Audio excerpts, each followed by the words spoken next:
In the early 1940s, Andy Dufresne was a quiet, intelligent banker, whose life seemed orderly, bound by numbers and balance sheets. His calm exterior hid storms within. A failing marriage, whispers of infidelity, and late nights with whiskey shaped the unraveling of his once stable world.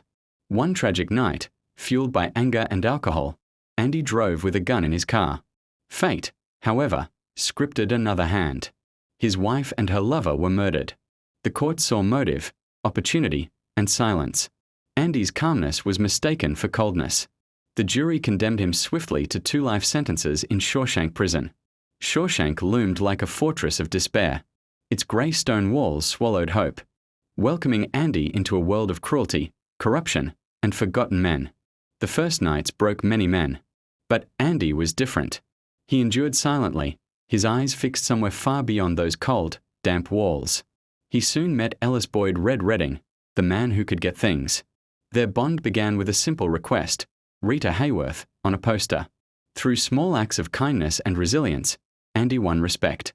He refused to bow to despair, even while suffering hardships from others. Andy's intelligence caught the attention of guards. He began helping them with taxes and finances, his skills turning survival into influence. When Captain Hadley needed help with inheritance taxes, Andy offered advice that saved him thousands. It earned Andy protection and a strange form of respect. From that day, Andy's life shifted. He became the prison's banker, laundering money for Warden Norton under the guise of charity. Yet Andy never lost sight of dignity. He gave fellow inmates hope, securing library funds, expanding it into the finest prison library in New England. Music became another spark. One day, Andy played Mozart over the loudspeakers, flooding Shawshank with beauty beyond its walls. For that act of defiance, Andy paid in solitary. But when asked if it was worth it, he simply smiled. It was the easiest time I ever did. Years passed. Hope became Andy's weapon. He often told Red, "Hope is a good thing, maybe the best of things." But the weight of Shawshank crushed many. Brooks Hatlen, the old librarian, was paroled but couldn't adapt outside. Andy mourned Brooks, but resolved never to follow that path. He poured himself deeper into dreams of freedom, whispering to Red of Zihuatanejo. In 1965, Tommy Williams arrived, a young inmate who revealed knowledge that could prove Andy's innocence. Tommy confessed he'd once known a man who bragged about doing Andy's wife and her lover. It was the break Andy had long awaited. Tommy's revelation lit a spark of hope for Andy. For the first time, freedom felt close enough to touch.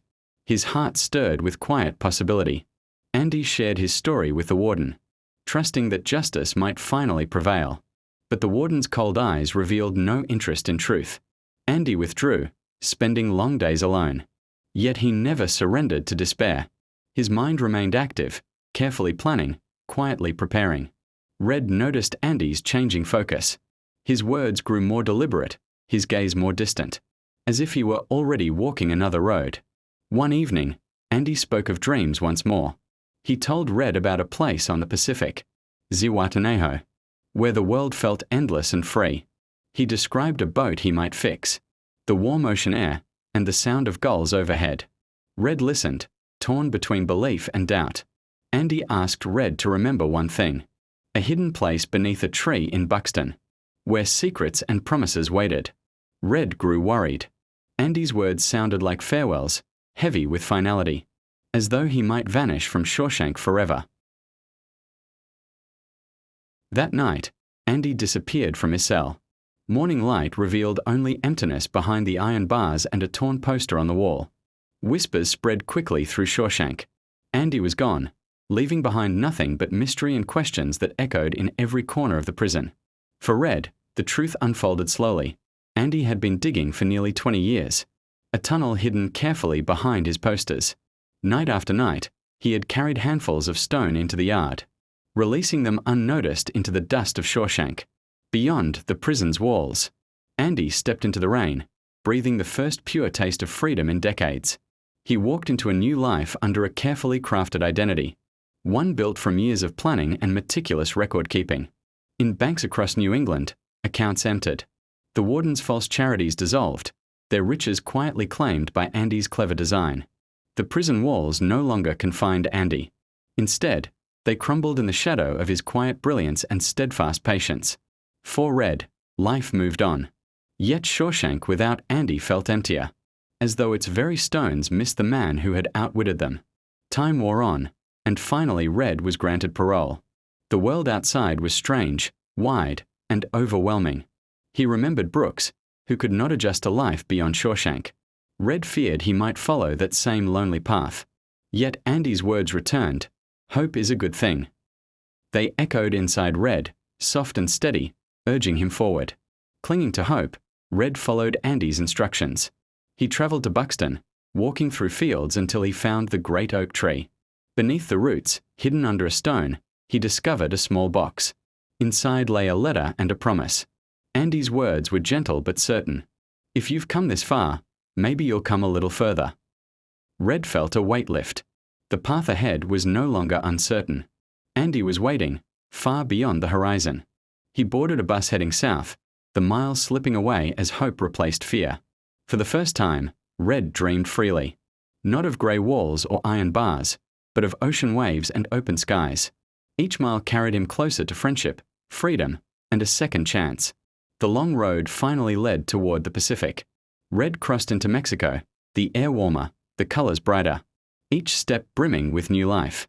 The journey ended at the coast, where turquoise water shimmered beneath a brilliant sky. On the beach stood a boat, weathered but strong, its hull waiting for restoration, a promise of journeys yet to come. Beside it, a man worked with steady hands, sanding wood and humming softly. Andy turned as Red approached. Their eyes met. No words were needed. The years, the walls, the silence between them dissolved in a single moment. Together, they set their sights on the horizon, where sea and sky merged in endless possibility. Shawshank was now only memory, its walls powerless against the freedom they had claimed for themselves.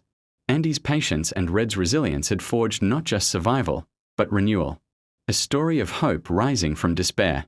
They worked on the boat, day after day, shaping wood into promise. Salt air filling their lungs with life. Nights brought starlight, the sound of waves, and long conversations that stretched into laughter. Healing old wounds. In the rhythm of the ocean, they found peace. No schedules, no walls, only freedom's quiet pulse. Their story was not one of escape alone. It was about endurance, trust, and the courage to dream. Andy had once told Red, "Hope is a good thing, maybe the best of things." Red now believed it fully. The world stretched open before them, boundless and unbroken, as they prepared to sail into the horizon together. And so, on the shores of Zihuatanejo, their friendship endured, carried forward on the tide, a testament to hope everlasting.